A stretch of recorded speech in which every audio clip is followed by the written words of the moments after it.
Okay, so Business Insider finally published. The hit piece says it's been 8 months in the making on me. Not the normal hit piece, not the normal stuff about jokes we've made, videos we've made, things we've done at Barstool. This is far more serious allegations, portraying me, painting me really as a sexual deviant. Serious shit. So lawyers have been talking to me, boards, you should say this, you shouldn't say this, you should do that. Listen. I've ignored everything they said. I'm going to do what I always do. I'm just going to tell the truth. Shoot from the hip and tell exactly how I feel and where I'm at. No written statements, no pre-planned things. Just me being me, and it's worked for me for 20 years, and I'm going to tell the truth. Let's start with the fact I'm not surprised this article came out. I didn't know what would be in it, but for 8 months, I've had every single girl that I've been remotely associated with, girls I know, girls I've hooked up with, girls I don't know, girls who've posted TikToks of me, being like, hey, just heads up, there's a reporter digging around, basically asking about your sexual habits, like, has he done anything, like, dirty with you? Does he try to get you to do this? All, like, making it sound like the story was already written, like they're trying to portray you a certain way. I have tons of girls who have documented that that was their conversation with their reporter. Now, I still was like, as the months went by, maybe this will never come out, because I'm pretty confident in myself. I know I've never done anything weird with a girl, ever. Never anything remotely non-consensual. So I was hoping maybe she just couldn't find it. Became obvious she was going to continue to dig and dig and dig, whether it took 4 months, 8 months, 8 years to fulfill the narrative she had already decided upon before she even started this article. From day one, I don't know why she decided to do it. I know cancel culture has been coming for me for a decade. This is just the next iteration. But she knew what she wanted to write, and she was going to find the narrative to fit it from day one. Most importantly, let's get into the 2 allegations that are jarring. And if I read them not knowing me, I'd be like, this guy belongs behind bars, basically.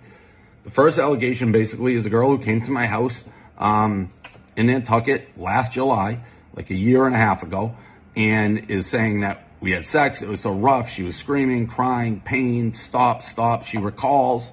And then like 2 days later, reached out to her friend and said she felt like a sex doll during sex. Based on that description of the story, I would have absolutely zero idea who we're talking about. However, it said July, and there was a passage that said she slept on my couch after we hooked up.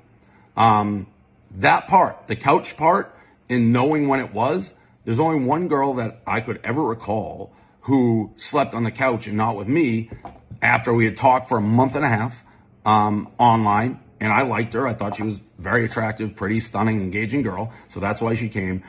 But I do remember one girl sleeping on the couch, so I went, looked at her past DMs, and that part, there's a part that says she reached out, hey, pizza man, and I responded, hey, fly bitch.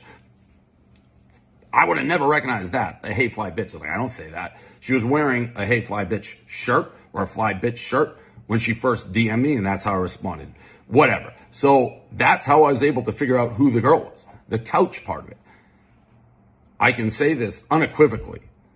At no point, she came, she flew, we did have pizza, hung out, hooked up. At no point during it, at no point was it not 100% consensual. At no point did she ask me to stop. At no point did either of us think something unseemly happened. There was no weirdness after. It was totally fine, normal interaction, sexual, 100% consensual. My lawyer's like, don't, make these blanket statements. I'm telling you now, her version of events is not true on our hookup. Just not true. Neither of us were like, oh, you shouldn't be doing it. It was 100 million% consensual. What's going on in her brain? I have no idea. Her actions, outward, all 100% normal. Wasn't alarmed, never thought about it. Now, after we hooked up, we were hanging out more, and it just became one of those situations where we disagreed basically on everything from, is it raining or sunny out? It was just oil and vinegar. 2 people who did not get along, did not see the world the same way, and that is why she slept on the couch. I do believe, my recollection is she was still interested in hooking up, and I'm like, this just isn't working. Like, we don't get along. Flew back. I never talked to her again. I never knew she had any issue. It's the first I heard of it, and frankly, was stunned to read and hear about it. I am obviously not going to say her name. I don't want her harassed. If what she's telling that she didn't enjoy the experience is true, I had no idea, and that's horrible, and I never want to feel that way. But if there was a hidden camera in that room, and it wasn't a he said, she said, and someone saw the interaction, there would be absolutely nothing there. I promise you I've never lied. My lawyers have been like, don't even acknowledge that you know who this person is. Just anonymous is better because people can just throw it away. I don't do that. I know who the person is. And I'm telling you, that's how it went down. The reason I knew who it was not because of the description of the event, because it doesn't ring true at all. It's because she slept on the couch because we had a disagreement on life. Nothing to do with sex. Did prior, were we sending each other videos? Yes. Her to me to her? Yes. Were we sexting? Yes. Were we having normal conversations? Yes. I talked to her for a month and a half before she came. That's incident number one. Incident number two, I had no idea about, which is basically a girl came over in Nantucket. She DM'd me. She asked to come over. She came over. We hung out by the pool, started hooking up, had sex, and then it says she went home, got super depressed. She took a selfie with me, got super depressed when the selfie circulated, and 3 days later was in the hospital with depression.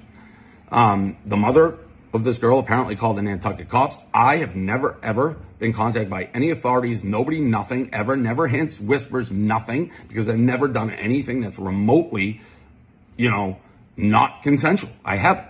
So this story, total news to me. The mother's saying there's parties in Nantucket. If you put like a police car, you'll see girls getting dropped off all the time. Totally false. I never have people at my house. Rarely. I hate people at my house. Gaz tries to have people I never want. I want to go to bed early. In regards to this girl, again, if she's depressed because she hooked up with me, that's awful. That is freaking awful. I feel terrible about it. I knew who it was because they're making these stories sound like they're all the time. No, when you tell a story, I know who it is because if there's any element of truth like this, I can put together. I'm not like out running like a madman. So I was able to go back. This girl in question, who supposedly was so depressed by her interactions with me that she ended up in the hospital.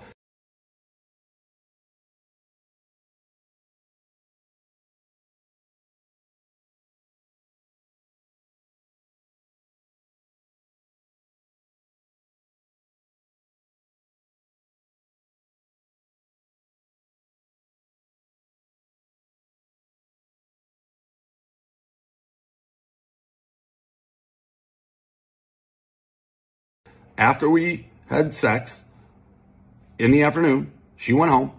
She DM'd me to come hang out with her at a bar at night. At a bar, by the way, is where she wanted to meet me the first time. So all this that's 21 plus. That's where she said, hey, I'm going to this bar, meet me here.